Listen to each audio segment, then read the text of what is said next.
In this collection of videos, we're thinking through how we understand and perhaps misunderstand the whole notion of salvation.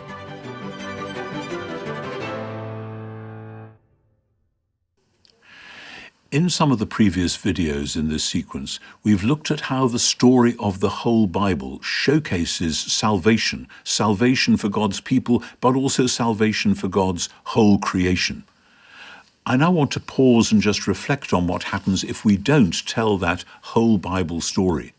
If we don't, it's easy for the idea of salvation to sink back into being salvation is something for me so that when I die, I will go off somewhere else and I'll be safe, whatever happens to the rest of God's creation. And it's easy for some people to imagine that creation itself and our created bodies are bad things, or rather shabby, stupid old things from which we're anxious to be released. Actually, in our culture at the moment, there is an ongoing kind of movement, rather like some of the things the early church teachers had to face, of people saying, yeah, this body is a bit of rubbish, a bit of trash, and I wish I had a different one or a different kind of identity entirely. No, in the Bible we are told that creation is good, though flawed and fallen because of humans' failure to be the people for creation that God wanted them to be. And that though our bodies are themselves decaying and heading for death, and our bodies are the locus of sin, we sin with and in and through our bodies, nevertheless, that doesn't mean God isn't interested in bodies. God doesn't want to save bodies. God likes bodies. He made them. He came as an embodied human being himself to restore and save and rescue and launch a new creation, which is a newly embodied creation. So the body and creation are not things from which we need to be delivered.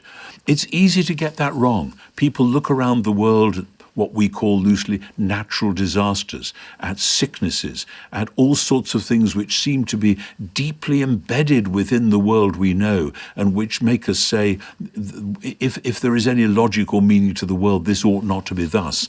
And so many people say, somebody said to me once, I was doing a radio phone-in program on Easter weekend, and somebody came in on the phone and said, I'm an old man, I'm looking forward to dying so I can go to heaven, and this stupid old body, it's dragged me down in so many ways. I'm looking forward to getting rid of it. I certainly don't want a body again. And my heart went out to that guy. I understand that. And now that I'm probably pretty near the age that he was then, I see a bit of that. Yes, the body can feel like that. But we are promised new bodies. We are promised a new creation. I've often said, if you see somebody who you've known well who's been very sick, you might say, poor old so-and-so, he's just a shadow of his former self. But if you are part of Jesus' family, if you are, as Paul says, in Christ, if you are indwelt by the Spirit, then you are right now just a shadow of your future self. There is a real you, which God knows and loves already, and God by his Spirit is shaping you to become that person, that newly embodied person in the resurrection. The trouble is that if we go back from that, we fall away from the vocation that we have as human beings to be signposts to God's new creation in the present world. There are many Christians, I've heard preachers say, oh, well, the real aim is to go to heaven. That's what we all want. And so we don't bother about social work. We don't bother about care for the poor. We leave that to the government. We leave that to the social services, to the politicians.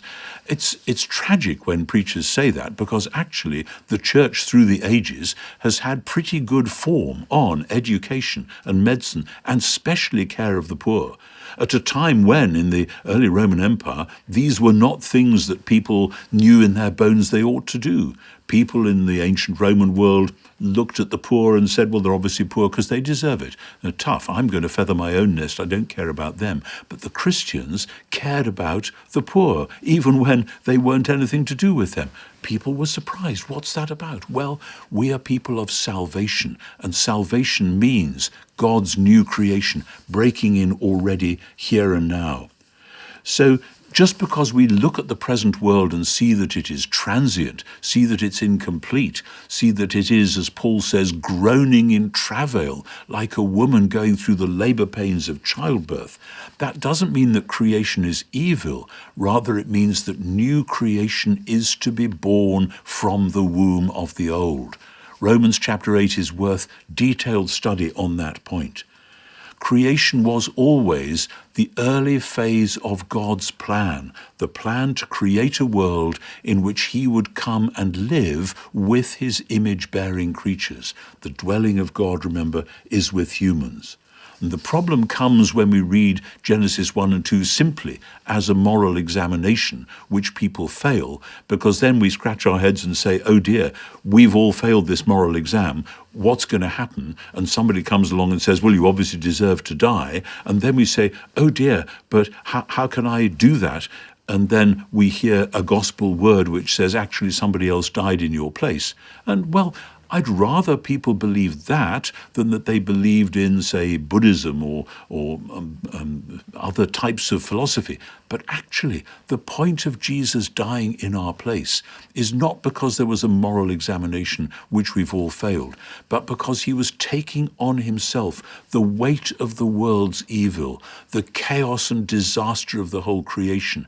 If you read the stories of Jesus going to the cross with your mind and heart open, you will see that it is about Jesus taking the place of sinners. He does that for sure.